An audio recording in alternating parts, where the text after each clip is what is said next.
નમસ્કાર મિત્રો, આજના નવા વિડીયોમાં આપનું સ્વાગત છે। આજે આપણે વાત કરવાના છીએ અરીસો। દિલ્હીના લાહોરી દરવાજા પાસે આવેલા એક સુંદર રોનકદાર મકાનમાં 25 વર્ષનો એક જુવાન બેઠો બેઠો નવા ખરીદેલા અરીસામાં પોતાનું મોં જોયા કરતો। જુવાન અવસ્થા, ગર્ભ શ્રીમંત પિતાનો પોતે પુત્ર, અસલી તુર્કી લોહીની માતા અને કુદરતે પક્ષપાત કરીને આપેલું શરીર, એ બધાનો યોગ થવાથી જુવાનનો ચહેરો ખરેખર સુંદર લાગતો હતો અને એ સૌંદર્ય પર મુગ્ધ થઈને પોતે પોતાને વારંવાર જોયા કરતો હતો। તેને પોતે પોતાના પર મોહ પામીને અરીસામાં પડેલા પોતાના પ્રતિબિંબને એક મીઠું લાંબુ ચુંબન કરી લીધું અને પોતાને કોઈ જોતું તો નથી ને એમ જાણવા માટે પાછળ દૃષ્ટિ ફેરવી। તરસી, રાગભરી, વીજળીના ચમકારા જેવી દ્રષ્ટિએ એક જુવાન સ્ત્રી તેને જોઈ રહી હતી। તેણે ઝડપ દઈને અરીસાને નીચે મૂકી દીધો।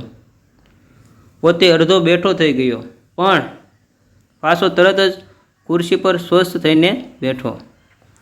ફરી તેને દૃષ્ટિ ફેરવી ત્યારે તે સ્ત્રીને તેણે ઝડપથી પાછી ફરતી જોઈ। એ જ બીજું કોણ, આસમાની ઓઢણીવાળી એના પાડોશીની સ્ત્રી અયેશા અત્યારે કાંઈ કામે આવી છે। ખુશનુમા પ્રભાત ખીલ્યું હતું।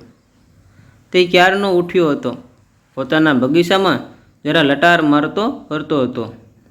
ગુલાબની પાંખડી પર જામેલા તુષાર બિંદુ જોઈ જોઈને હસતો હતો। ઉપર આસમાન તદ્દન સાફ હતું, નીચે પૃથ્વી ચોખ્ખી હતી, ક્યાંય મેલ કે ડાઘ ન હતો। અચાનક તેની દ્રષ્ટિ સામેની મેડી પર પડી। પોતાના બાલને સમારતી મંદ સ્મિત કરતી અયેશા ત્યાં ઊભી હતી। એ મંદ સ્મિતમાં પોતાને માટે એ વિચારીથી અનેક ફૂલ છોડની પાંખડીઓ ખેરવતો એ આગળ વધ્યો।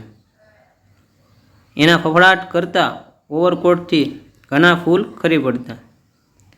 આજે એના જીવનમાં અજબ સ્ફૂર્તિ હતી। આજે અયેશા એને જોઈને હસતી હતી। તે જુસ્સાથી, રાગથી અને વેગથી આગળ વધતો હતો। નીચે રસ્તા પર કોઈ ઊભું રહીને અયેશા સાથે વાત કરતો હતો અને અયેશા તેની સાથે વાત કરીને હસી રહી હતી। પ્રભાતનો ખુશનુમા મંદ સુગંધી અનિલ વહેતો હતો, પણ તેની કલ્પનાની મીઠી લહેજમાંથી તે જાગ્યો જ નહીં। જે જોયું તે બધું ખરું જ હતું। એમ છતાં આયેશાનું સ્મિત પોતાના માટે જ હતું, તે પણ એટલું જ ખરું હતું। એ સ્વપ્નનો પૂજારી બની ગયો। ઘણા દિવસ ચાલ્યા ગયા, કાંઈ નવીન નથી, પણ તે પેલા સ્વપ્નની કલ્પનાની અયેશાને પૂજે છે।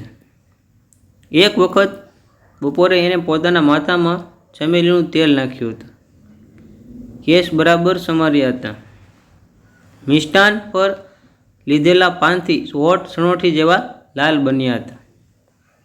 આંખમાં રાગ હતો, મગજમાં ઘેન હતું અને શરીરમાં ઈશ્કનો વેગ હતો।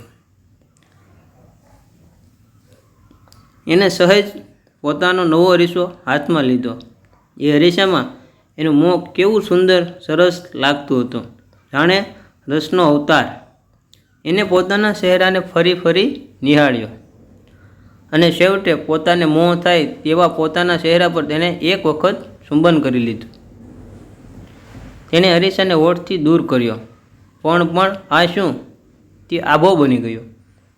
અરીસાને દૂર કરતાં જ અયેશાની હસતી મુખ મુદ્રા તેને જોઈ અને અરીસા પર જ્યાં હોઠની તાજી ભીનાશ હતી, ત્યાં જ જાણે એ ભીનાશને પોતાના પર લઈ લીધી હોય એવા અયેશાના બે સુંદર નેણ હતા।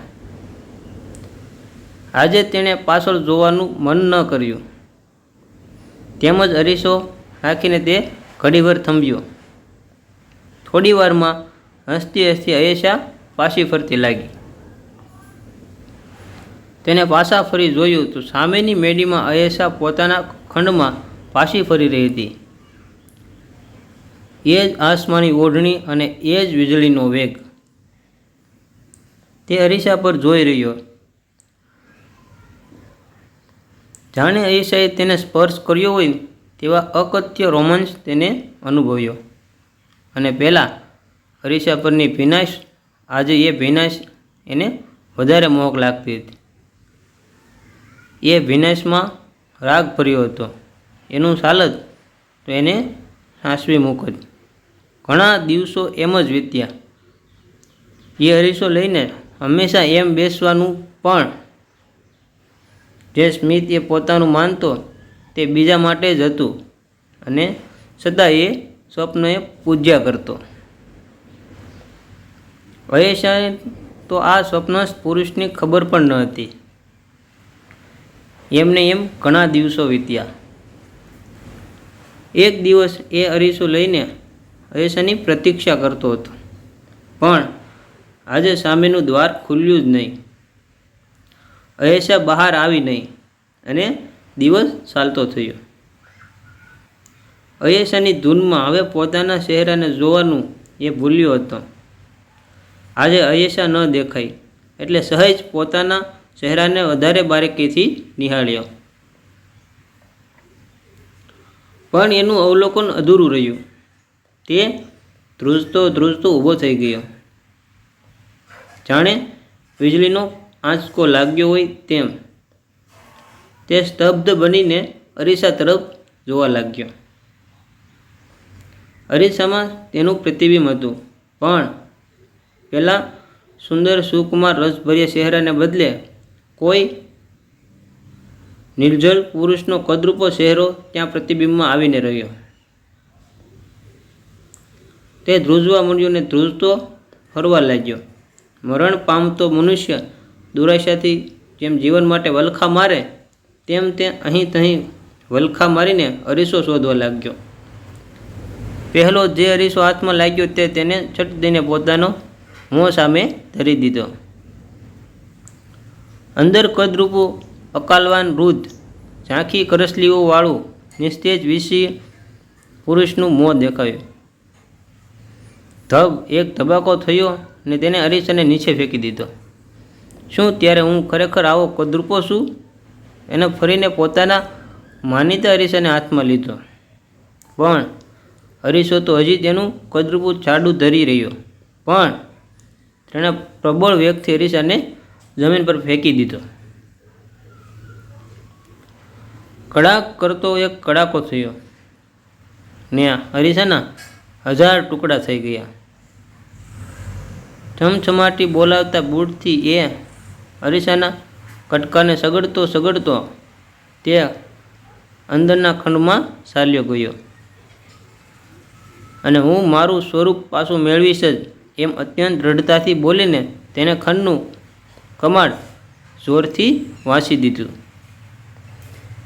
મિત્રો, તમને જો આ વિડીયો પસંદ આવ્યો હોય તો વિડીયોને શેર કરો અને લાઈક કરો, તેમજ આવા અવનવા વિડીયો જોવા માટે અમારી સાથે બન્યા રહો. ખૂબ ખૂબ આભાર. જય ભોળાનાથ.